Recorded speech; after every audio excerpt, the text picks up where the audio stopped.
Jim, we got another caller here. Would you like to take another call? Sure, why not? Okay, we have General Jeremiah on the line. Welcome to Evident Footprints. How are you this evening? Hello, Don. How are you today? I'm very, very well. Yes, I can. Where are you calling from? I'm calling from a spacecraft rotating around this planet right now. I'm the commanding general of a spacecraft called the Alliance that's from the United Galactic Federation.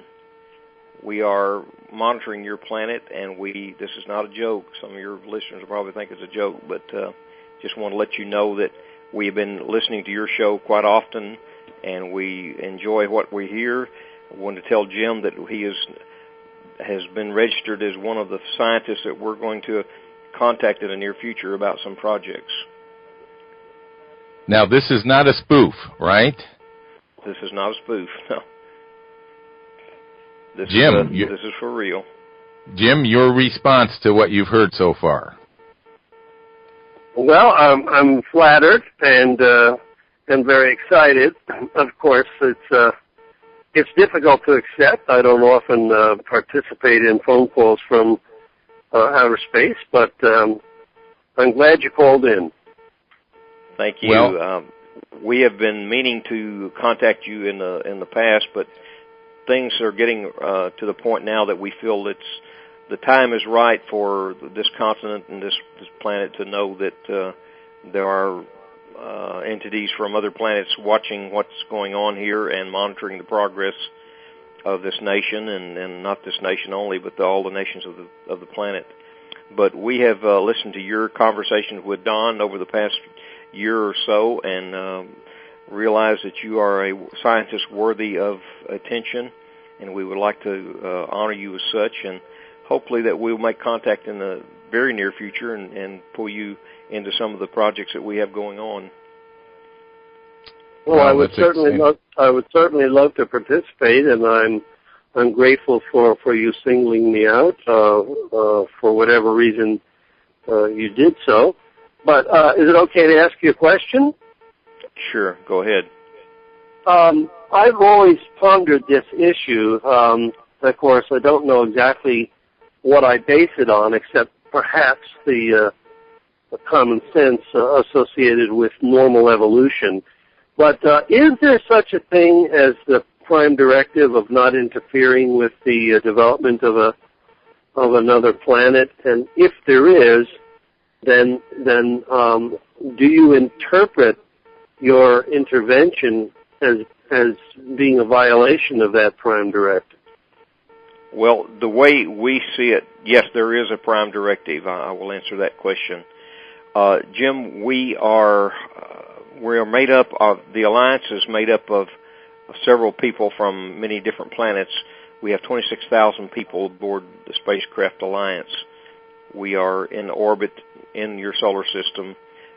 We've been here for 32 years watching the progress of this nation and this continent.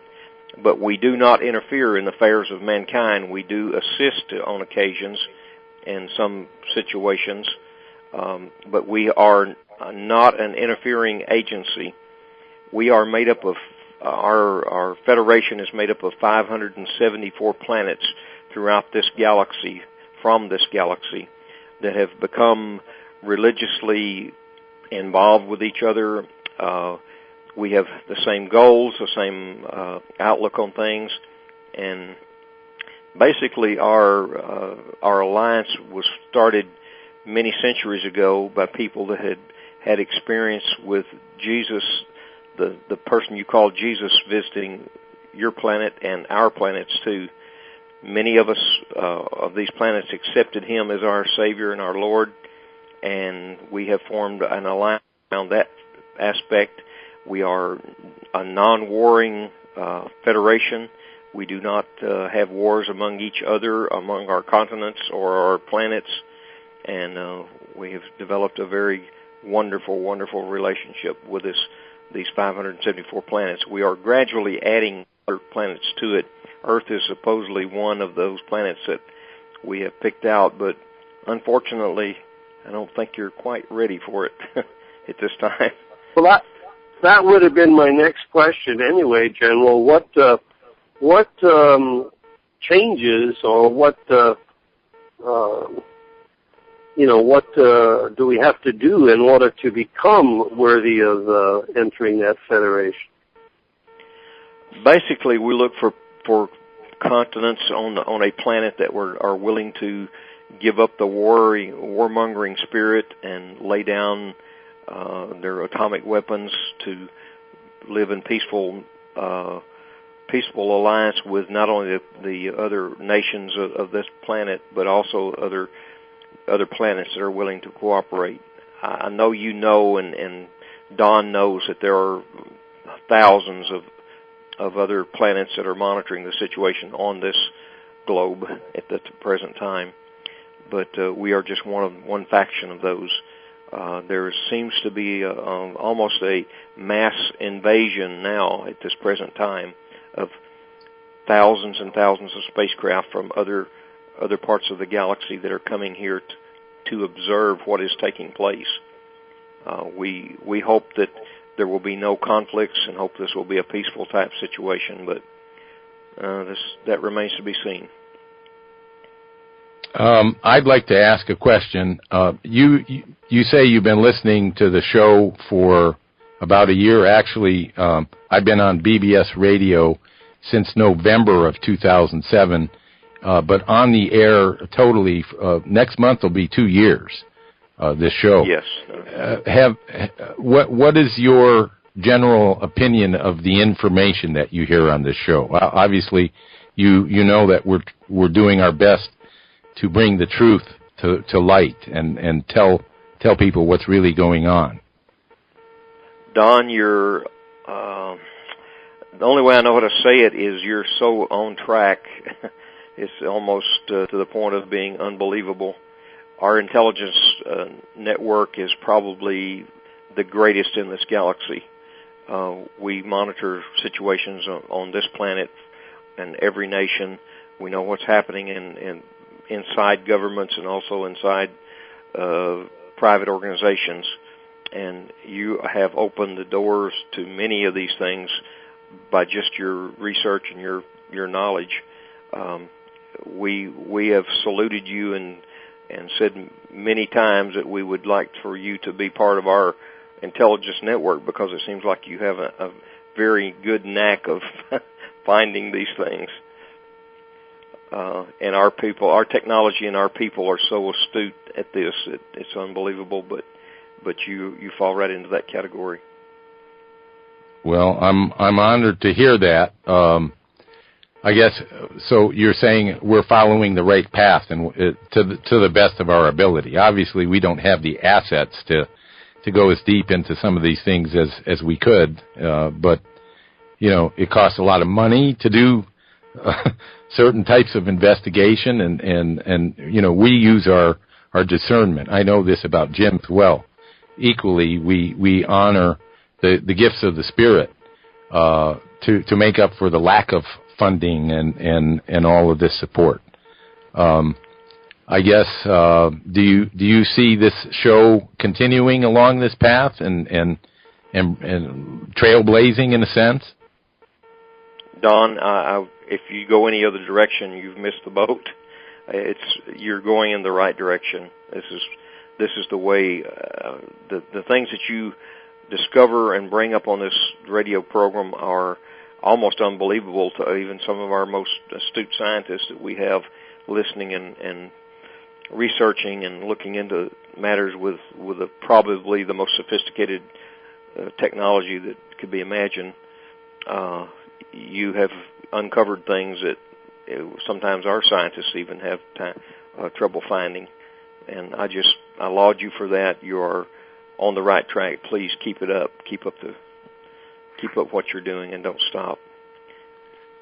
Well, I'll take that to heart. If I could ask a question, I've got some chat messages popping through, and I can't really keep up with them as fast as they're coming through here. But I think people, some of the listeners are saying that if people knew if they had a way to verify your presence and without the interference of these corrupt, evil governments that don't want the masses to know, if they had a way for us to know, to see your presence in a non-threatening way, would the Federation be willing to make themselves known without risking their safety? Because obviously, I would presume that it's a dangerous prospect for them to do so. Are they considering ways to do that? Let me ask it that way. Yes, we are, Don, and our presence has been seen across the planet. We have thousands of spacecraft going to and from this planet daily. Our biggest problem is the danger for and security of our personnel. We have been attacked by, no, I won't say numerous times, thousands of times by enemy spacecraft from other civilizations that don't want us here, don't want us being involved in this, because they know that we are not trying to stop the progress of this planet, but we are trying to maybe hinder some of their progress as far as they're taking over this planet. And so that is our biggest concern. We cannot just liberally give ourselves open to the public because of that reason. I was observing and watching a friend of yours recently, and he was in a remote location. We were about to descend rather upon his location so he could view our spacecraft, and we were attacked by 12 spacecraft from a we will call them what you call them, the Greys, and we had to defend ourselves from that. So that's one example of many thousands of different examples, and so that's why we do not make ourselves completely visible all the time. Well, I can a thought that's going through my head right at this moment is how clear your call is. This is much clearer than a call we get on a landline. so I would have to say that this call is not coming from a wire, and it's not a cell phone per se.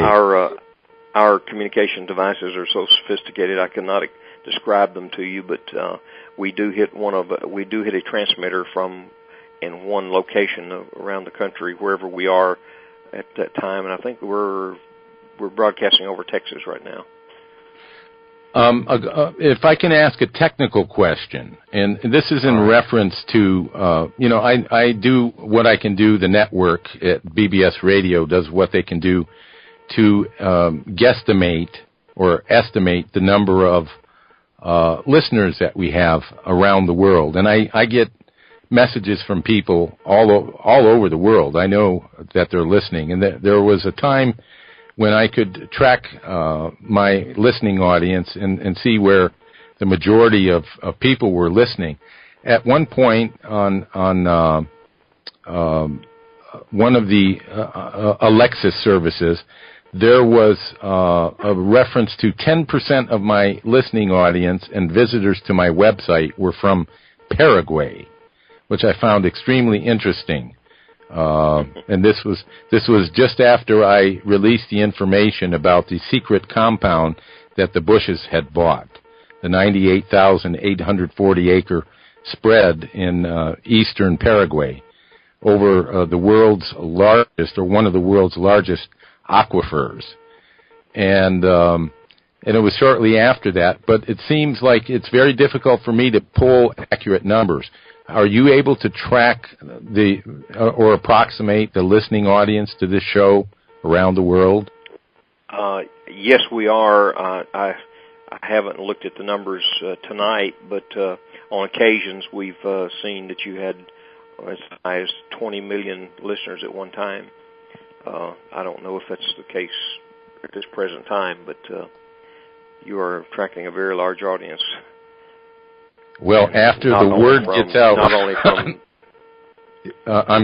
from this planet, but from not only from this planet, but from other solar systems too. My goodness, that's humbling. Jim, or do you do you have a thought on that? I'm humbled into silence. That's a Jim, I would say, event. I know you've heard, Don may have told you this, but at one occasion we had two of our doctors visit you in the hospital room one night when you were having some ailments. We didn't make ourselves known because we did not want to attract attention, but I think you remember the occasion. Oh, I remember it very clearly. And by the way, I would also say that my lungs are doing pretty well right now. And so to whoever those technicians or doctors were, I would extend my thanks. I'll pass the word on to them. They're very good men. Okay, General, we have, excuse me, General, we have another question here. All right, go ahead. We've got, I don't know who this is from, but we've got a question regarding the crystal skulls. Are those of us, our scientists and inventors who are working on crystal storage devices or crystal technologies going to make any kind of breakthrough, let's say, to decipher the crystal skulls, or for that matter, possible alternative energy devices? There are three scientists that I know of on your planet. One is in Australia, one in the United States, and one in Great Britain that have made breakthroughs already into that area. They're probably being stifled by their governments, but that technology will be made known, I would say, within months to you and to this station. That technology was left upon this planet by a planet that's from a very far off solar system in this galaxy, but they are really wonderful people, and they had a brilliant crews that were working this planet at that time. Our Federation was not part of that I know of at this time. Mm-hmm. Somewhat of a rhetorical question that might be answered specifically. In terms of the Federation and the I don't know if it's bylaws or the intergalactic agreements that they have with each other from each of these 574 planets that you describe. We're obviously talking about different races, people that look different, that have different roles in this mission together, yet are focused on guiding us, I would like to say, here. What needs to occur on the Earth? What can the people do to assist others in waking up? You're familiar with that topic, I'm sure, that we talk about the dumbed-down masses and the propaganda, and I'm not belittling these people in making that claim. It's obvious to those of us who are aware of these things that there are people who are totally oblivious to what is going on. What has to occur for us to ascend to a higher state of consciousness and be accepted into the Federation? The qualifications that have been made known throughout the galaxy is that we all bind ourselves together through the relationship that we have with what you call the Messiah, which we call the Messiah also, who is Jesus the Christ. He is the one that came to each one of these planets and preached his gospel. He came to different planets and presented the truth, presented his laws and doctrines and his teachings of love and care for all people. Most of these planets accepted him, accepted his teachings. He came to this planet and you crucified him and killed him. And I'm not saying you, Don, but the planet did. And when this planet becomes reconciled to him and to his laws and teachings and to the basic concepts of what you call Christianity, that will be the deciding factor when this planet will be ready for the inclusion into the Federation. There will be many other stipulations, of course. We are ruled by a council of 21 elders who are some of the wisest men in the galaxy. These are gentlemen that have lifespans of 500 plus years. Most of them have been in different situations of government control and government leadership, but they are men that have been chosen and picked and called and made the righteous rulers of this Federation. They are benevolent. They love all mankind, and they will be looking at this planet. They already have been. I've entertained 3 of those elders this week on our Alliance spacecraft, which is I said before, is orbiting in your solar system. They know about planet Earth. They are very, very concerned about the stability of the governments of each nation. They are concerned about the warfare that's going on and the unnecessary lives that are being wasted. And when they see some kind of evidence that there's a change, then there'll be a council formed and a committee formed upon this planet made up of other type men such as themselves. And then the transition can be made, hopefully. Mm-hmm. Now, I have been picked because I have been picked and made commander of the Alliance spacecraft because of some connections that I have. I am from this planet, from planet Earth, but I have, over the past few years, have been trained and brought into this Federation and been made a part of the leadership of it. Like I told you before, the Alliance, we have 26,000 people assigned to the Alliance with thousands of spacecraft coming to and from our destination and assigned to our larger craft. So we stay in constant contact with this planet and what is going on in each nation. So you've seen our crafts, some other people have, and we're just here and willing and able to serve if we can. I'm glad you mentioned the craft. There was a sighting of a craft over the Washington Mall during the presidential inauguration on January 20th, 2009. And there was a media site that had posted the video and some photographs of one of your craft. And I sensed that there were 4 craft there at that location for benevolent reasons. When it hit the media, people started saying it was a bird, it was a bug on the camera lens. When I entered a message on this blog site describing that those 4 craft were from the Galactic Federation, the galaxy of Hendon, did I tell the truth? You told the exact truth. You caught us on camera. That was a slip up on our part, but yeah. I was in one of those craft on that day, and we were watching the inauguration. Now, I've seen those craft before, and I recognized the craft in the photograph, and I was invited, as many others were, anyone that went to that site, and I posted a paragraph or so as to who that was. And so now we have that verified. So all the people that want to say it's a bug or it's a bird or it's swamp gas, it's the Galactic Federation. In fact, there were at least 30 of our huge craft. We fly different types of craft. One of our larger ones that we do a lot of observation in and have meetings and is about 1,000-foot diameter from your measurements.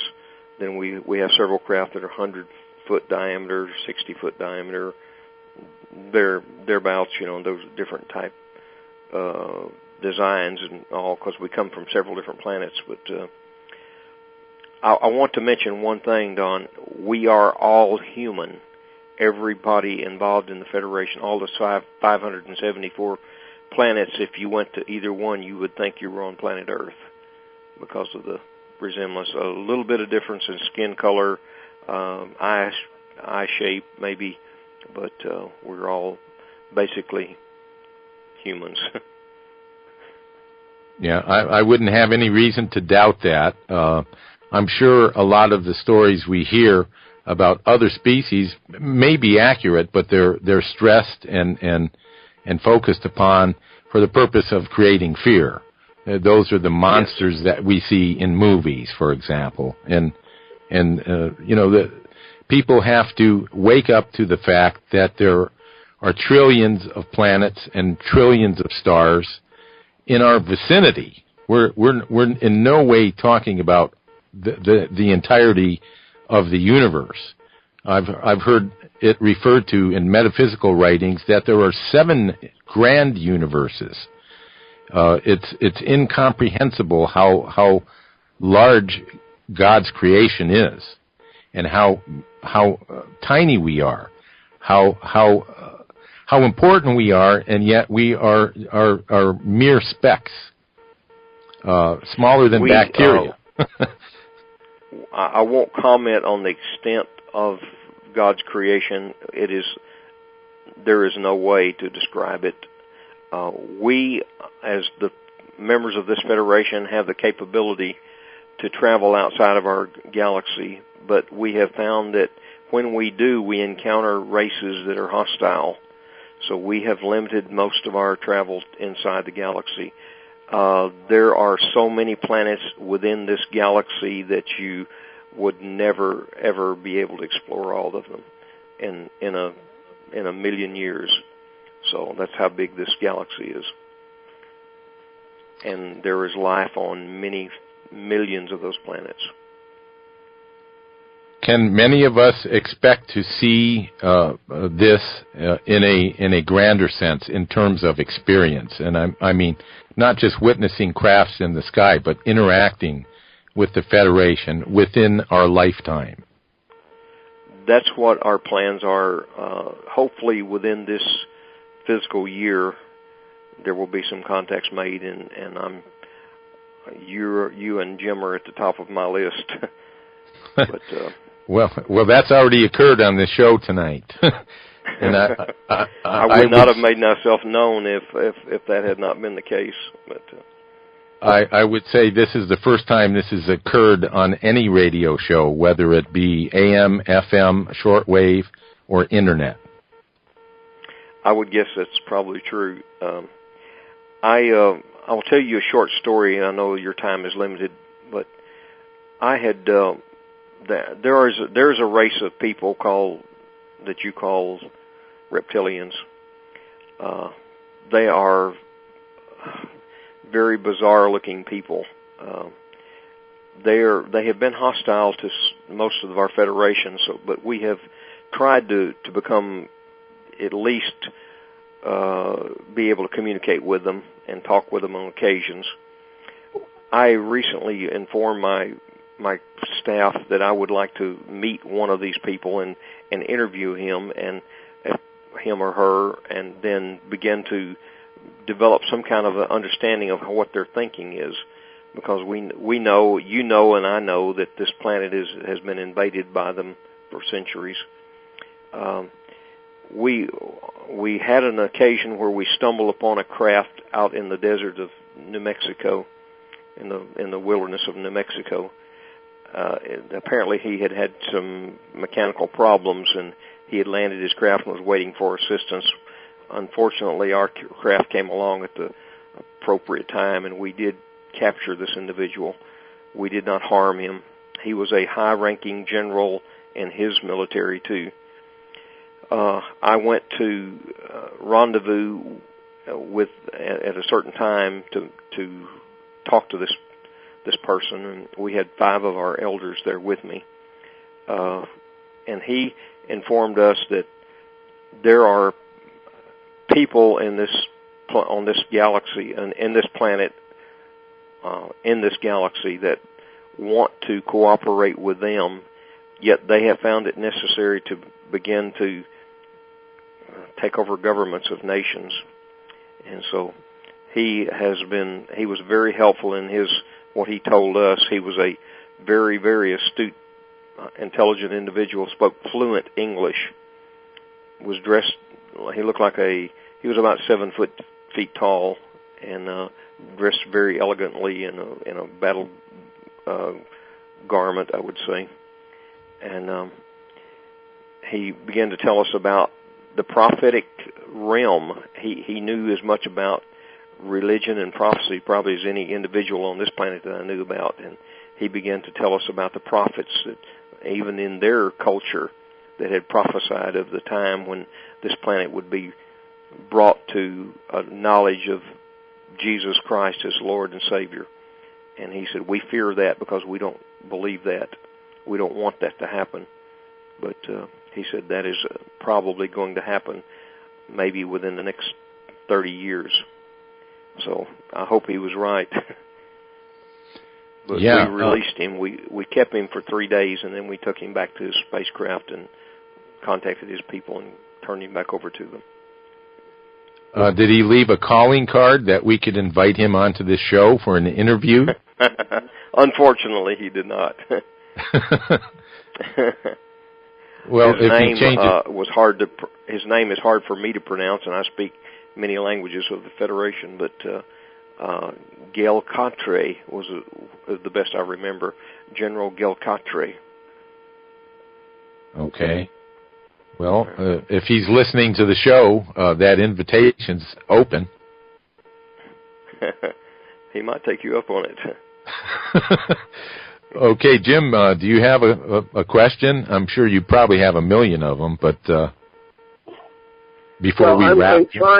I'm trying very hard to suppress the urge to ask technical questions, because... Feel free. I'll try to answer as much as I can. Well, the problem is once we get started on that track, there'll be no satiation for me. But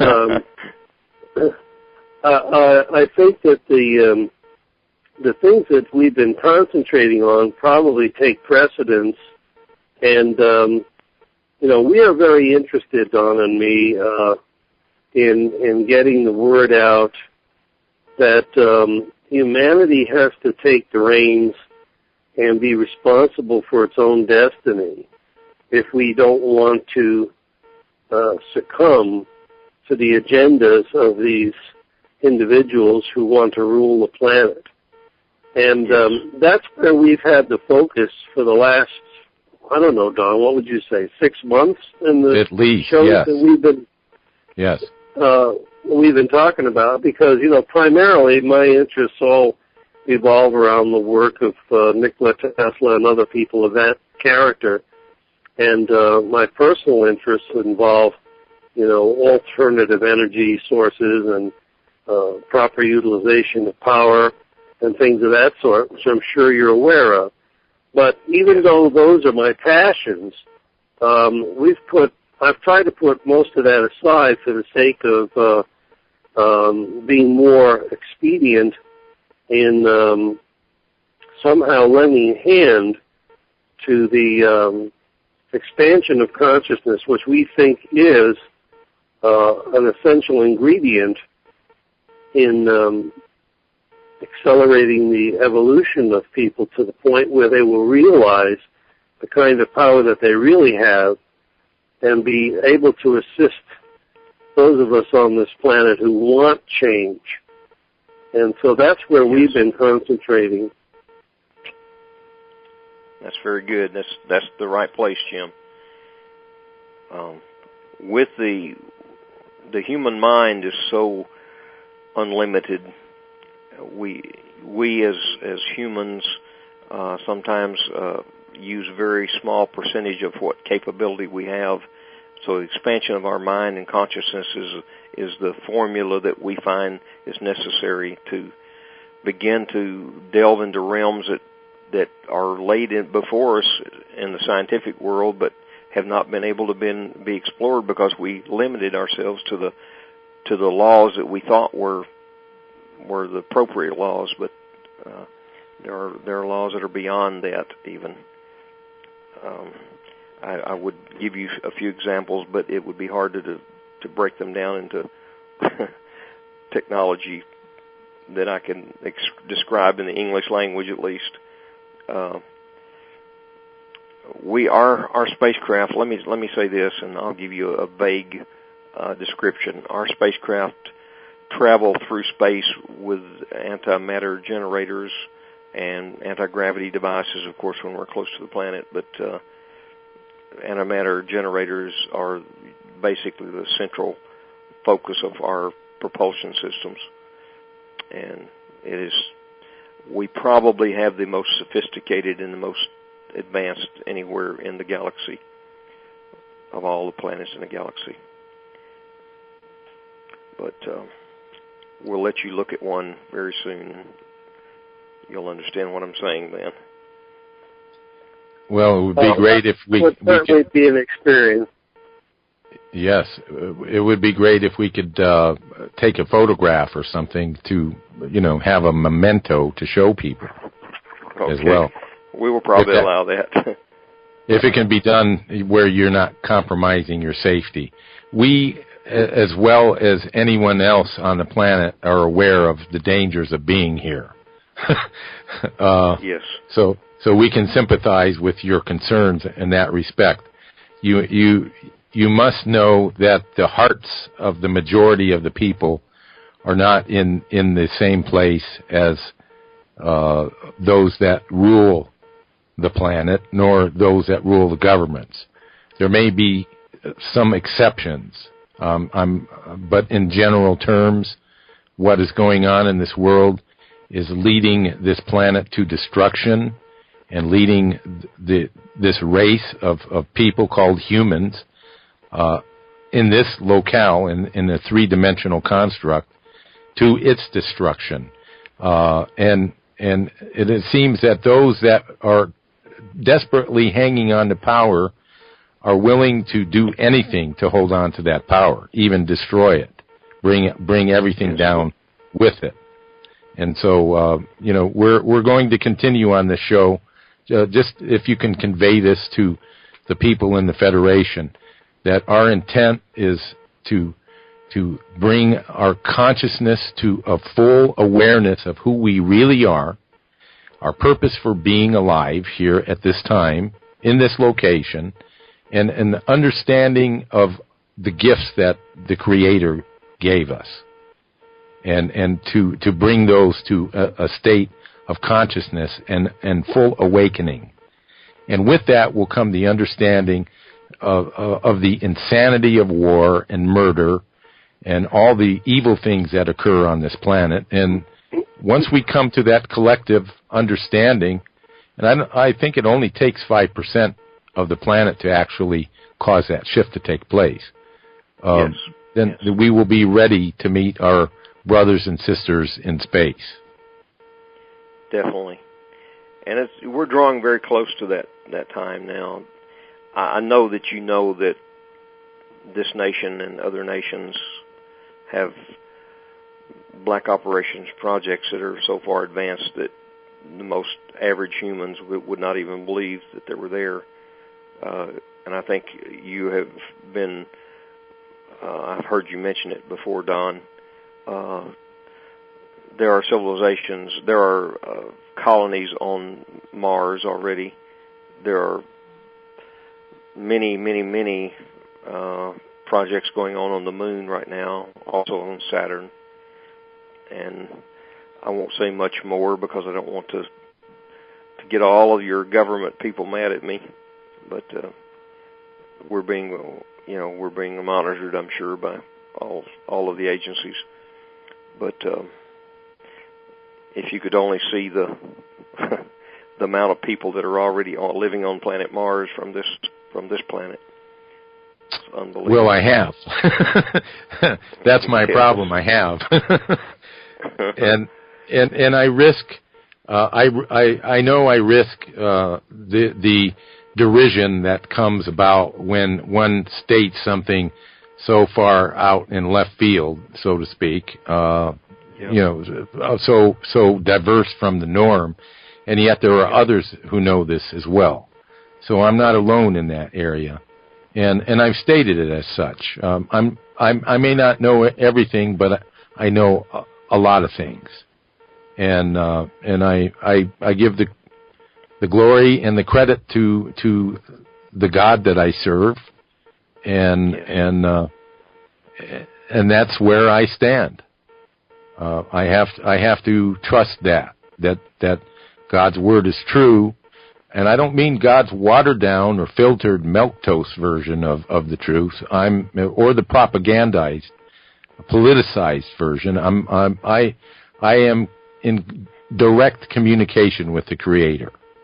Yes. And I don't always hear Him. I know He hears me. I'm working on my hearing in that respect. Right. Well, the basic message of Christianity, the gospel of Jesus that He preached upon this planet, and what limited amount of that information you have is accurate, and it's very, very good to know that word that we call it. So study it and know what He said and know what He did, and you'll be a whole lot closer to the truth. Okay. Well, we're honored. I know you must have more pressing things to do. Well, I took tonight, I made an announcement on the Alliance last night that those that wanted to listen, I was going to make this phone call tonight, and those that wanted to listen could listen. So I imagine we have 10,000 people from the Alliance listening to this conversation tonight. So you have fans from many places. Well, we send our greetings and our best wishes for successful and safe missions, and I can speak for Jim. I'll let Jim speak for himself, but I look forward to the day when we all meet. I hope that will be very soon, and I plan to work on that aspect of it myself. I have a crew that I'm flying with tonight who is my normal crew, and they extend their greetings to you also. Well, we reciprocate. Jim, your closing comment? Well, my closing comment, I'm most stunned of all by the fact that you've made an offer to actually meet with us. Naturally, that's if you know anything about my psyche, that's been something that I've thought about and pondered about since I was a very young lad. And so if that comes to pass, I will be not only honored, but very ecstatic, and look forward to the event with great anticipation.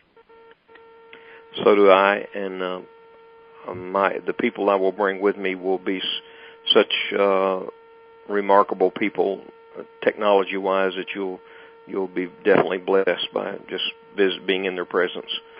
They're very, very good people, humble, but yet very, very intelligent. And they'll be glad to share their knowledge with you. Well, that would be wonderful. Thank you so much. Well, General... Oh, go ahead. Go ahead. Well, I was just going to say, I guess I had better sign off. We are seeing, we've counted 14 reptilian or gray alien spacecraft orbiting around us while we're sitting here. Fortunately, we have about 20 craft of our own in the area. So, well, tell them, give them a shout out for us while you're at it, if you would. Okay, I shall. It's been a pleasure, a great surprise. I'm sure some people are just frozen to their seats listening to this show tonight, and the archive is going to go off the charts, I'm sure. Thank you so much for calling in and sharing this important message with us and all this wonderful information. You have an open invitation to call into the show anytime. I will be back. I will call you again.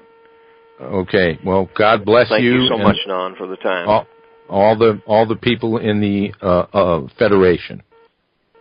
Thank you, and God bless you too. And my prayers are with you. Thank you. Thank you so much. Good night. Good night, General. Thank you. Good night, Jim. Thank you.